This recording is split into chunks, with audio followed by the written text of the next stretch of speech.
guddaa galatoomii obboleessa koo. Duraan dursee mana kana bantanii dhimmi kun dhimma Oromoo hundaati jettanii waan walitti nu qabdaniif guddaa galatoomaa. Hunduma keenya ilaallata waan ta'eef wanti kuni Mubaarak Irree haga ammaa waan kanaaf baay'ee dhimmamaa akka ture nan beeka. Hundumti keessaniyyuu guddaa galatoomaa. Itti aansuudhaan amma wanti kun Arjentiidha waan ta'eefu haala kamiin gargaarsa uummata keenya bira akka ga'uu qabu irratti kan fuulleessuu qabnu xiyyeeffannoo guddaa kan laachuu qabnu dhimma sanarratti malee dhimma amma yeroo kanatti dhimma gumaa baasuu dhimma akkas gochuu dhimma ajjeesuu waan biraa miti. Uummata keenya biraatti akkamiin deeggarsa haala kamiin karaa kamiin akka geechisuu akka qabnu waan jiru walitti qabannee uummata keenya biraan geessuu akka qabnu sun immoo karaa kamiin ta'uu danda'a. Amma haalumta ittiin deeman iyyuu xiqqoo rakkisaadha waan ta'eef sanarratti xiyyeeffannee osoo haasofne dhimma deeggarsaa irratti kan xiyyeeffachuu qabnu malee amma namoonni yaada garaagaraa kan kaasaa jiran amma sana miti amma ilaalcha biraa yeroo biraatti deebinaa jechaadha. Immoo waa'ee biraa yeroo biraatti deebuu dandeenya. Xiyyeeffannoon keenya inni guddaan uummata keenya amma ala baanii jiran kana garaa duwwaa jiran kana midhaan nyaataa uffannaa waan adda addaa waan yeroo kanaaf isaan barbaachisu waan lubbuu isaanii qabuu danda'u irratti xiyyeeffachuu kan qabnu erga sana goonen boodadha kan gara biraatti deemuu kan dandeenyu. Suni tokkummaa hunda keenyaa nu barbaachisaa tokkummaa Oromoo guutuutii. Wanti har'a salaara irra ga'e kuni boru godina biraa irra ga'uun isaan oolu akkuma kaleessaa Wallaggaa, Gujii, Shawaa iddoo garaagaraa irra ga'aa kan ture jechaadha. Kanaaf xiyyeeffannoon keenya inni guddaan maammee kan irratti xiyyeeffachuu qabnu waa'ee dhimma deeggarsaa irratti. Deeggarsi kun immoo yeroo gabaabaa keessatti uummata bira haala kamiin akka ga'uu qabu irratti xiyyeeffachuu qabna.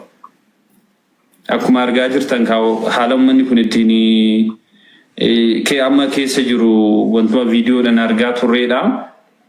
Bilbilaanis immoo hordofaa jirra waan ta'eef xiyyeeffannoo keenya isa guddaa inni guddaan sanarratti ta'uu qaban siniin jedha. Galatoomaa guddaa. Thank you. Ayyee Sakiyya thank you. Ergaa bareedaadha. Obboleewwan keenya kanneen koomantii jalatti barreeffama garaagaraa barreessaa jirtan argaan jira. Tarii yaada marii kan interruption godhachuu barbaadeeti. Walumaa galatti namni sagantaa kanatti aanu tarii isiniif deebisuu danda'a yoo ta'e isiniif deebisa yookaan carraa nama biraatiif dabarsa yookaan anumata isiniif deebisa. Koomantii jalatti dura gumaatu dursaa waan akkasii jechaa jirtu. Namni hin nyaanne, namni hin dhugne, namni jechuudha laaffatee jigee jiru diina hidhatee meeshaa waraana ammayyaawaatiin sitti dhufu ofirraa difeendi gochuu miti titiisa fuularra isa teessu ofirraa deebifachuu danda'a. Kana gaafii isinumaaf dhiisee murteen keessanii galatooma. Okay. Abdii itti fufi abdii jirullee.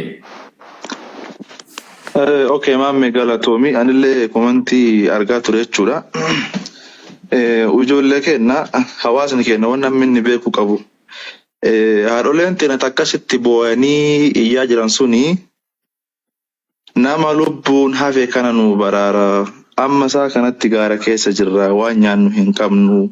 Waan uffannu hin qabnuudha malee kottaan lolaa jechuu miti nu qarqaaraa jechuun inni waan nyaatan waan dhugan dhaban jechuudha si galee. Kanaafiyyuu wanti amma guddaan xiyyeeffannoon sabni kun amma warra achitti iyyaa jiru sun jiran maaliif kottaa nama keessaa jira kottaa ogummaa mubaasaa jira. Kanaaf akkasitti beela'anii agarre. Beela'aniiti malee yaa si galee wanni isin galuu qabu beela'aniiti booyaa jiran malee.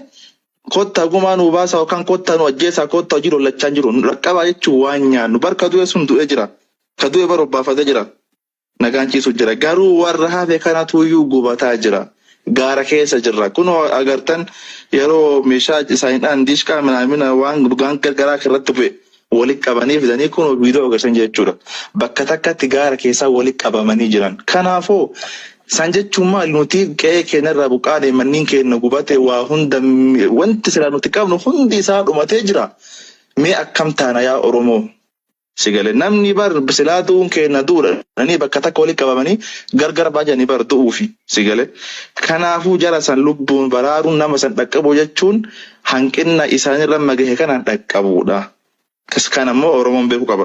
Itti aansee immoo wanti amma yeroo ammaa kanatti yookaan sila murni yookaan mootummaa kana wanti barbaadamu nama akkasitti gaaratti bahee sirna finxaalagii isaanii akkatti miidhame kana haala mijeessee akkamitti akka qarqaaramuu qabuudha kan amma gaafii mootummaa gaafatamuu qabu jechuudha.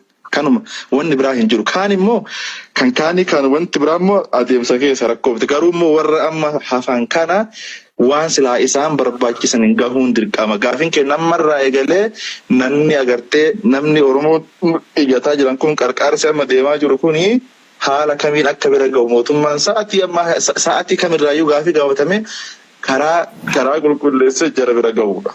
Kanuma yaadni kiyya imaam yaadni kiyya kabiraatii miti. Jara san lubbuun baraarudha kabiraan jiru. Okay, thank you Abdisha. Jara keenya yeroo rakkootii miti yeroo bandootu namni kallattii ittiin waawii sammuu isaa kana banaa godhetti waa hubatutu jira. Yeroo rakkoo kana keessa immoo xiyyeeffannoo kennaa sammuudhuma keessanii jalqaba waa'ee namaati osoo hin taane. Maalii wanna jedhamu jechuudha. Callistanii asirratti miiraan wanti miiraan deemanu jara keenya. Tarii yoo jaartii qabaatanii jaartii wajjin nama guddaan nu bira jiran of kolchaa. Jaartii keessanii wajjin malee miiraan wanti deemamu wanti tajaajilu tokko hin jiru. Yaatii sammuu fayyadamaa wallaahi. Tasgabbiidha bilchinaa fi bitaa mirgatti waa wayii ilaaluudhaan farda isin ijjatti waa isin hidhamee kan deemtan. Keessi keenya gubaa dhabee keessi keenya uummata keenya gadoonuu dhabeetii miti. Nurra isin uummataaf yaadaniiti miti. Yookaan ammoo siyaasa wayii addatti isin barnoota leekcharii wayii fudhatanii jettaniiti miti. Boru carraa borii argachuudhaafuu jechuun nyaachuu dhuguu qabaadha. Sanaaf maal murratti wajjin mari'annaadha. Waan sanarratti yaada galatoomaa. Abbaa shittoon dutti yaada. Abbaan shittoon jiruun bahee. Okay. Hafiz Salih itti buufee Hafizoo. Maammee koo dhiifama yeroo tokko. Nurajjiin dura dubbachuu danda'u. Haalaalcha kana kan jedhu kana xiqqoo informationii gara sanaa waan jiru isatu qabatee jira xiqqoo isa galchisa. Wal quba qabna. Nan seensisaan dhufee jira nan seensisaanii. Dr. Nurajjiin booda dubbatan. Okay, Dr. Nurajjiin dursa siniif kennee jira Hafiz itti buufaa. Rabbi umri si adeeressu Hafiz Rabbi si akabaju. Maame duraan dursee Muhammad, thank you so much. Galatoomi. Biyya teessee namni sodaatee meeqaatamtu jira dhalataa biyya sanii kacaljee jiru. Mubaarak hedduu galatooma. Nama komachuuf hin jenne. Namoonni gumaa haasoo maamne poolitikaa uffachuuf malee ummata saniif yaadanii. Gumaan yaadda qawwee qabadhu deemi nutti himin. Gumaan baasa namni jiru namatti himu deemi qawwee kee nuti immoo namni waggaa jira ilmi namaa waggaa survive godhe. Sigalee namni waggaa jiraatee poolitikaan kaasoomu namni waggaa jiraatee gumaan kaasoomu amma kaajoo namooma haasoo jira maal nyaachisuu qabna amma yoo Filisteen laalte namni gumaa isin hin baasnaan juubar maal nyaatanii maal hageessinuuf ija keenya Oromoo waggaa dhufte immoo dura gumaa dhaja gad dhaabbadhaa namni gumaa jettu deemi falmadhu nuti lubbuu isaaniitiif Oromoo akka gaariitti dhaggeeffadha. Oromoo warri abbootii amantaa abbootii qabeenyaa hayyoonni Oromoo yeroo Oromoon dhiigu cal yoo jettan Oromummaan keessan gaafii keessa jira. Namoota hedduu jirtanii waan kana akka gaariitti haasoinu ummata kanaaf maal isaan ka barbaadan yeroo ammaa kana keessa rakkina isaanii keessa ka baasu. Nyaata dhugaatii abshir jechuun isin bira jirra jechuun yeroo amma Oromiyaan guutuun isaan bira dhaabbachuu qabdi. So karaan keenya tu salale. We all adeemsi keenya ilaalchi keenya du'aayin keenya waa hundinuu gara ummata keenya salaaletti gara galuudha. Macaa tuulamatti obboleeyyan kiyya hin qoqqoodamina. Oromummaan hojiidhaan hin agarsiisne, Oromummaadhaan huccuudhaan agarsiistu, Oromummaan tishartiidhaan agarsiistu yeroo ammaa kana keessa faayidaa qabu. Oromummaan hojiidhaan agarsiistutu yeroo ammaa kana keessa faayidaa qabu. Oromummaa keenya hojiitti dabarsinuun jaa Mamme Galatomi, I really appreciate you. Oromon namaf Galatoma anjatu dugaran sinja. Mubarak heddu Galatomi Malif. Jarri kuni dhiiga keenya jettaniiti malee dhalootaan bakka tokkodhaa miti. Haqa dubbannu, haqa dubbachuu, haqa dubbannee tarkaanfachuu wayya. Maammeen isaa ta'u, Mubaarakis haa ta'u, dhalootaan bakka saniiti miti. Garuu jarri kun dhiiga keenya, ummata keenya, duutii isaanii, du'a keenya, beelli isaanii, beela keenya kajachuuf ani laali yeroo ammaa kana keessatti lunch time, breaking time, deeqaa 15 qabu aseenee iyyutti jira Ameerikarraa. Kana iyyisiisu haadha Oromootu guddatame. Kana iyyisiisu ilma Oromootu qalame on 21st century Oromo. 21st century. Mana namaa osoo hin deemin, Yemen osoo hin deemin, Ameerikaa osoo hin deemin qe'ee isaarratti ajjeefame. So amma nuti ka godhu qabnu maalin isaan bira dhaabbanna lubbuu isaanii baraaruuf nyaata barbaachani waan ilmi namaa barbaachisu jira mana hin jirani qe'ee keessa hin jirani bakka isaan godaananii jiran isaan kana akkamitti dandamachiisnaa Oromoo yeroo rakkoo abshir sibira jira jechuunu maallaqa caala beeka isin bira jirraa isin wajji dhiiguu jirra isin wajji boo'uu jirra jechuunu waa hundarra caala kana godhuun moo Oromoo Harargee sin barbaachisu Oromoo Jimma Arsii jinniin hin jiru Oromoo qofa Galatoomi Muhammad mira keessan seene dhiifama naa godhe. Ergaa bareedaadha Dr. Nuruddin hedduun galatooma ulfaadhaa. Take your time nutti deebitu boqonnaa fudhatanii yoo isin danda'amee jire yaada dabalataatii fi Hafiz Saalii itti fufuu fi achiin artiist Tufaadha.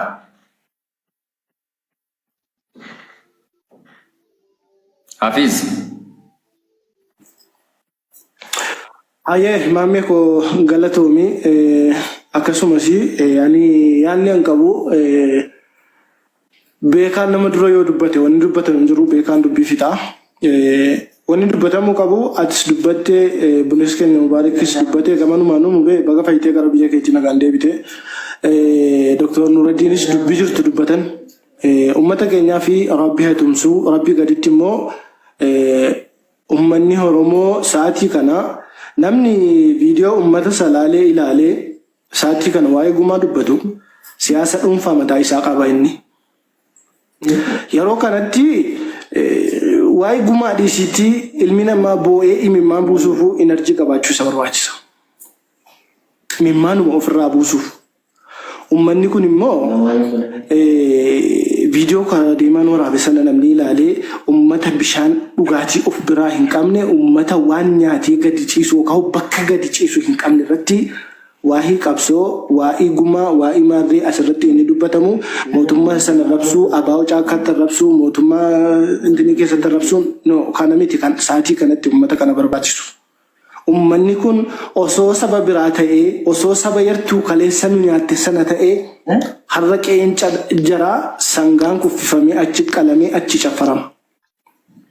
Nuti ashaangulliitiidhaan miidiyaa irratti asiifachi deemnee boo'uu dhaaba isa sana waamnee arrabsuu dhaaba isa kana waamnee arrabsuu qabsoo fuunee gandatti galchuu dhiisnee sa'aatii kana qarshii qabnu borsaa keessaa baasnee daabboo tokko maan ta'in bishaan ayilaandii tokko maan ta'in ummata kana qaqqabnee erga ummanni kun onna ittiin dubbatu argate ka'ee ummata kanaaf gara gumaa ta'ee gara maalii ta'ee gara mootummaatiin ta'ee gara hundaanuu gaafii gaafachuu dandeenya. Garuu sa'aatiin ammaa kun sa'aatii ummanni beela'ee waan nyaatu waan dhugu dhabee qe'ee fi qabeenya isaarraa gadi jabuugamee bakkee bulaa jiru qorra keessa qabbajjoo keessa sa'aatii kana waa'ee qabsoo waa'ee maaliin dubbata jechuun siyaasa mataa isaa geggeeffataa jira. Ummata kana irrattuu ummata boolla keessa bu'ee jiru achitti biyyee itti deebisuudha kun. Kanaafuu karaa ummanni kun gargaaramuun waliin mijeessinee ummata kana beela Neetworkiin kiyya dhagaamaan jiru. Abshiriin dhagaama jitaa gaggabaa ummata kanaaf daabboo tokko binnee kaanee gara gumaa isaatti deebina. Kanuma jechuun barbaada Oromoo koo galatoomaa sa'aatii kana dhaaba isa kanas jechuu dhiisnee Oromoo tokkitti san taanee ummata kana bira dhaabbachuu qabna. Yoo wal qooduun barbaachisa ta'e sanaan booda erga ummanni kun beeluu deebuu keessaa ba'e wal qooduu hin dandeenya rakkoon qabu. Thank you. Wallahi Kana kaayyoon keenya. Gabaabumatti jecha nama xumura irratti dubbateedha. That's the final word. Yoo dhuguma mataa qabaatanii yaaddan jechuudha. Siyaasa feetanitti deemadhaa. Ilaalcha amantaa, ilaalcha gandaa, ilaalcha kutaa, ilaalcha gartuu akka feetanitti deemadhaa. Ummata cubbuun irratti raawwatamee ka'ee garaa qooqaan lammaffaa du'aa jiru yoo nu dhiifne rabbi nu dhiisu. Oromummaa hidda walitti qabna sababa Oromoo ta'aniif dararamaa jiru waan ta'eef. Isii kana qofa sammuu keessatti yaada. Yoo ilma namaa taatan waa'ee biizinasa achirraa argattanuu nan ilaallatu artistoota faayidaa dhufi. Ayyee waan dubbatuu qabu namni hunduu dubbataa jira waan taateef waan gochuu qabu godha ilmi namaa jechuudha. Baay'ee dubbachuu irra wal dhaggeeffannee waan gochuu qabnu gochuu irratti xiyyeeffachuudha akka kiyyatte jechuudha. Jecha lamaa sadiin gaafan kaasu jecha lamaa sadiin gaafan kaasu imalli siyaasaa irriibaa si kaasa amma kan irriiba irraa ka'e baay'een jiraachuu danda'a.